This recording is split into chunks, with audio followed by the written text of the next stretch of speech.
With a lot of opinions on Adriana being thrown around in the community of Dead by Daylight, ranking from she's the worst killer we've ever seen in the whole entire game to she's okay, I decided that I would like to throw my hat into the ring, and that turned out decently well, if I have to say so. So, I did a lot of thinking after that video, and after playing another 6-7 hours with Adriana, I decided to come up with a list of things that I would change for Adriana's character. Hey guys, it's Jay here, and welcome to What I Would Change in the Skull Merchant. Now, let me start off with the first two. Looks. I'm not going to change a single thing about her. Wait for her cosmetics to come out, and guess what? They'll be making more over the next few years, so just wait for one you like. Perks. I have no idea what I would do for her perks, so, we're just not going to change her perks at all. Her perks are perfect! Totally. Mori. Now this is where things get interesting. My idea for her Mori is not too different, but I believe would be more brutal and would be more appreciated. So, this is what I have for the Mori. The survivors look around them, seeing nothing around. Then, a drone comes out of the darkness and starts charging towards them. The survivor, while looking back, starts running, trying to outrun the drone. They end up bumping into the Skull Merchant. She laughs and then uses her claw to dig through the whole front of the survivor's body, cutting through their face to the bottom of their stomach. The survivor then collapses and the drone returns to the Skull Merchant. So how was that? You guys think that would be good? I didn't want to change it too much. I wanted to keep it fairly simple, but I also wanted to make it nice and use a little bit of her power. Speaking of power, let's go on to the next section. The power. So I have two separate sections for this. The drones and the tracker. So let's start with the drones. So, I believe that the drones should, in base kit, be able to reveal the aura of survivors for 4 seconds when they enter its active range. When inactive, it shouldn't show anything. Another interesting change that I would like to see is the outline for the drone's range should not be shown to survivors. The survivors should not be able to see how far the drone can reach unless the drone is inactive and they see how far its scanner reaches. The drone's lock-on should be revealed to the Skull Merchant and not the survivors. So you know the little bar on the UI that shows how close you are to being exposed?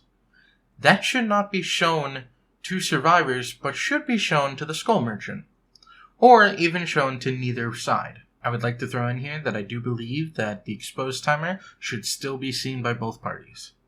If a survivor walks into an active drone's range, an alert should be played. Maybe something like this, and the radar UI should pop up, but that's it. No warning of how close you are until you get exposed, and no knowledge of where the drone is or where its range is. Next, I wanted to include the tracker, because to be honest with you, with the drones being so powerful, I didn't really know how the tracker would stay in use. So, I decided to work with this. The first things first is that there should be a circle in the middle of the map that alerts you to the Skull Merchant's location. So obviously, as a Skull Merchant, you are always in the center of the map, but I would still like to see the little indicator that shows, I'm here, this is how far away the survivor is. Next, to keep the tracker useful, I feel like its minimap should show you things around you, such as the rocks, gens, pallets, walls, etc., etc. Just so you can get more of a good feel with how small the tracker is compared to the map around you. Next, when you see a survivor's location from either a claw trap or from just the drone, when they're far away and stuck into a corner, you should be able to see what they're doing. For example, if they're working on a generator, then the square of where the survivor should be in the middle of a small little symbol for the generator. So If it's just an outline of a generator, or if it's just a full picture of a generator, it should be there with the square in the middle of it. Same thing for doing totems, or healing, or anything else. Now it's time to move on to the add-ons. So, what I did was I managed to rework 2 of the add-ons, and then create 2 of my own add-ons that I think would be interesting. The first one is the Ultrasonic Trap Speaker rework. Now, the original add-on says that survivors with a claw trap attached destroy pallets while fast faulting them. If the claw trap's battery is dead, it will destroy instead of the pallet. Now, in my opinion, I think this add-on is very, very powerful. So I think that it should be changed from a brown to a yellow add-on. Or, with my different rework, it should be able to increase the claw battery by 12.5 or 15% and either be a green or purple add-on, while keeping the pallet destroying property. Advanced Movement Prediction rework. Now, the original was that survivors entering the area of effect of a drone have their aura revealed for 6 seconds. But now, with my rework of Repower making the drones reveal you for 4 seconds if they're active, I think this should be changed to either a brown, yellow, or green add-on that adds extra revealing for half a second to 1.5 seconds, depending on the rarity. Or, as a complete different rework, what it should do is that it shows the aura of a survivor within an inactive drone from 3.5 to 4.5 seconds. Now it's time to show off my custom-made add-ons. Advanced Engineering. Due to Adriana's high intelligence, her skill in crafting only sharpens and becomes easier with time. At a green rarity, the Scroll Merchant would start with 1 extra drone, or at a purple rarity, the Scroll Merchant would start with 2 extra drones. Brilliance deployed. As Adriana worked, her brilliance seeped through her AI, giving it a new sense of intelligence. Increases the range of the drones by 4, 6, 8, 10, or 12 meters, depending on the rarity of the add-on, going from brown to iridescent. Now, this might not sound like much, until you realize the current drone's detection radius is 10 meters. So having a drone that can not only double, but go even over double the amount of detection range that the ones currently have, would show to be a huge, huge problem for survivors, and would increase her power and her usage, as well as adding either 1 or 2 more drones into the ring, all with an extra range of an extra 12 meters.